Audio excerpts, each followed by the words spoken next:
प्रभु यीशु मसीह में आप सभी को जय मसीह की। आइए आज के वचन की ओर हम बढ़ते हैं। आज का वचन है पहला कुरिन्थियों उसका 10 अध्याय और 13 पद। तुम किसी ऐसी परीक्षा में नहीं पड़े जो मनुष्य के सहने से बाहर है। परमेश्वर सच्चा है और वह तुम्हें सामर्थ्य से बाहर परीक्षा में ना पड़ने देगा, वरन परीक्षा के साथ निकास भी कराएगा कि तुम सह सको। हालेलुया। परमेश्वर का वचन कहता है कि तुम किसी ऐसी परीक्षा में नहीं पड़ोगे जो तुम्हारे सहने से बाहर है।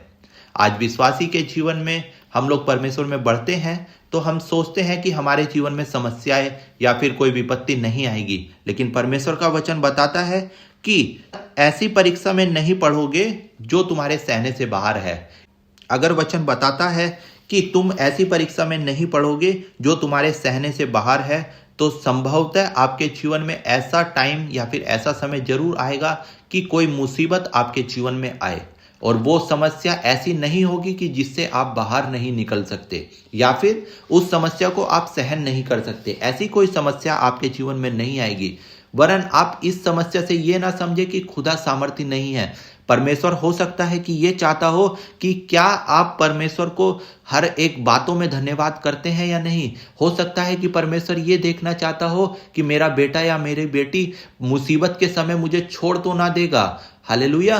तो खुदा के जीवन से आप ये हर एक बात सीख सकते हो, क्योंकि यीशु मसीह के जीवन में भी परेशानी आई थी, लेकिन आप समझ सकते हैं जिस प्रकार परेशानी के समय यीशु मसीह ने परमेश्वर को नहीं छोड़ा, उसी प्रकार विश्वासी को भी यही बातें परमेश्वर के वचन से सीखने की जरूरत है कि हाँ, वचन बताता है कि तुम्हारे जीवन में समस्या आ सकती है, तो समस्या आएंगी, लेकिन वो आपके जीवन में ज्यादा समय तक ठहर नहीं पाएंगी। अगर आप अंत तक धीरज धरे रहेंगे तो खुदा का वचन बताता है कि परमेश्वर सच्चा है, वह तुम्हें सामर्थ देगा कि तुम उन परेशानियों से लड़ सको और उनसे विजय पा सको। परमेश्वर आपका साथ कभी नहीं छोड़ेगा, क्योंकि परमेश्वर का वादा है कि वो तुम्हें अंत तक तुम्हारे साथ है। हालेलुया। परमेश्वर कहता है कि अगर तुम परीक्षा से बाहर आना चाहते हो तो उसके साथ विश्वास योग्य बने रहो, क्योंकि वचन में लिखा है परीक्षा के साथ निकास भी करेगा। परीक्षा अगर तुम्हारे जीवन में आती है तो खुदा उसका निकलने का रास्ता भी आपको बताएगा, लेकिन अगर आप परीक्षा के समय परमेश्वर से ही दूर हो जाएंगे तो खुदा आपको कैसे बताएगा कि इस परेशानी से कैसे बाहर निकलना है। तो मेरे भाइयों मेरी बहनों, अगर आपके जीवन में कोई समस्या आती है तो खुदा का धन्यवाद कीजिए कि हाँ, खुदा ने आपको इस योग्य समझा कि वो आपको परख सके।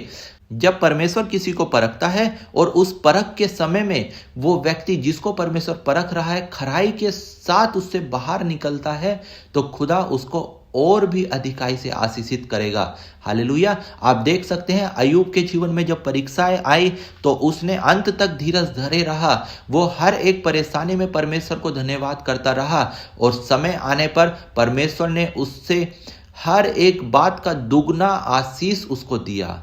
तो उसी प्रकार अगर आपके जीवन में समस्या आती है तो डरिए मत मेरे भाई मेरी बहनों। परमेश्वर इन समस्याओं से आपको परेशान नहीं करना चाहता। परमेश्वर इसलिए आपके जीवन में उन समस्याओं को शायद भेज रहा होगा कि आप मजबूत बन सको, और आपका ये एग्जाम भी हो सकता है कि आप परमेश्वर के द्वारा जांचे जा रहे हो कि आप उससे सच्चा प्रेम करते हो या नहीं। खुदा से हर एक बातों में उसके नाम का धन्यवाद करो, चाहे दुख हो परेशानी हो। ना जाने परमेश्वर किस समय आपको आशीषित कर दे। हालेलुया। परमेश्वर इस वचन के द्वारा आप सभी को आशीष दे। आमीन।